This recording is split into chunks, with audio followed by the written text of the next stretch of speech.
Hi, everybody. Hello, I'm Ryan. I'm Bethany. And we are Ryan and Bethany Board Game Reviews. And today we're talking about this huge box.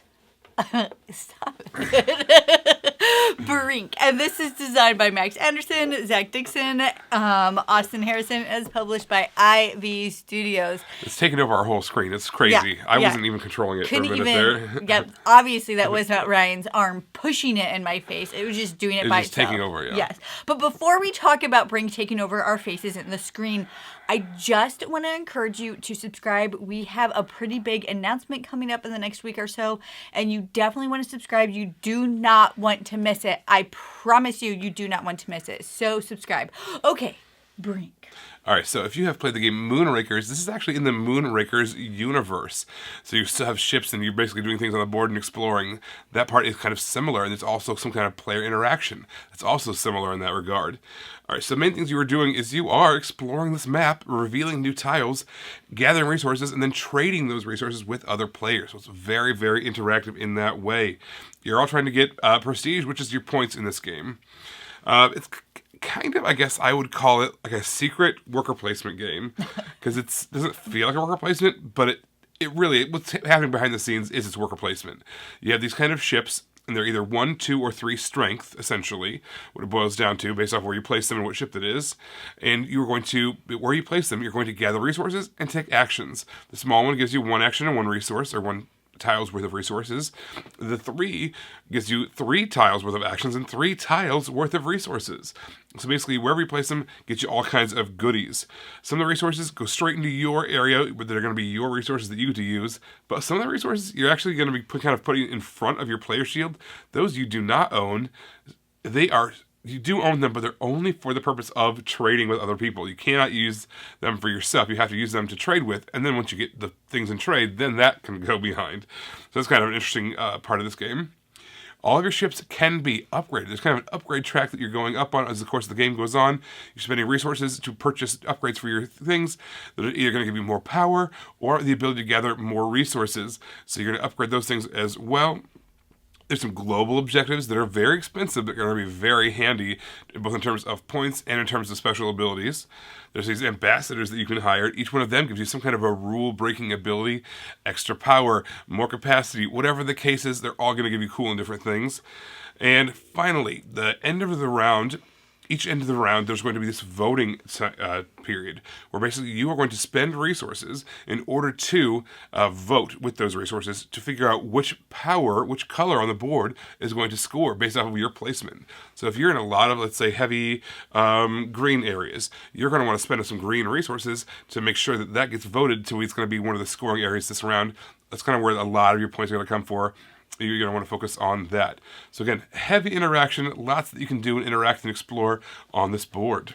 I really think it's cool that you're going on these different tiles and you have this kind of tug of war of you want to be on this particular tile because of the color it is and you want to maybe score that, but also it doesn't have the action or resources you want. So maybe you won't go to that tile and you're actually going to go to this tile because it has the action and resources you want, but it's really not going to score you any points at the end of the round.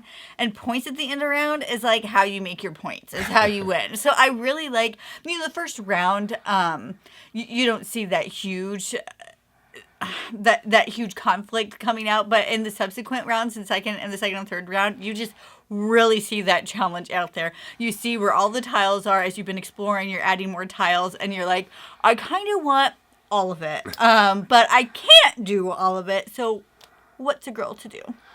Yeah, there's so few actions that you actually get in this game. You get a 1 ship, a 2 ship, and then a 3 ship. So for a total of, 6 actions essentially, but each one of them is very, very important. Not only does it provide resources, that's huge, but it might also provide an action, which is huge. Whether that's getting the ability to get an ambassador, or some other cards, or some other scoring opportunities, or whatever the case is. Or you can also, the ships give you power, which is important for where your ships are located for the voting round at the end. So you're getting resources, you're getting actions, and you're getting power based off where you place these ships. Each place gets you a ton of all of that. Yeah. So it's not just like, in other worker placement games, you go to a place, take a cube, go to another place, take a cube. go to another place, build a thing. No, it's like one thing gives you all of the stuff to get you set up. So each round or each action is very, very huge and impactful, even though there's not a lot of them to work with. The box does say 2 to 5. I would say it's 3 to 5 with the 2-player variant. And I thought that 2-player variant, there's basically an AI that you're playing with. I thought it worked really well with how it interacted with you and how, most importantly, how it interacted with the voting at the end. I thought that worked really well. You kind of knew what this AI was going to do, and you could plan against that. The only thing that was maybe a little lacking, it really wasn't even that bad, was when you have the full complement of players, the trading is much more interesting.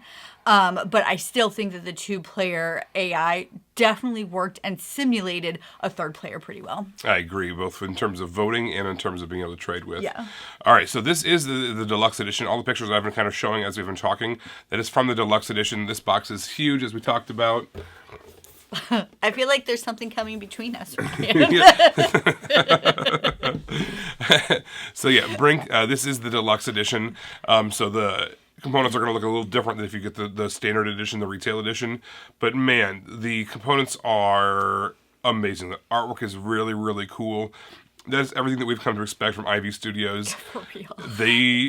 They never hold back when it comes to quality components, quality artwork. Why do good when we can do great? Yeah, I mean, I'm not even a person who like considers components a whole lot. Yeah.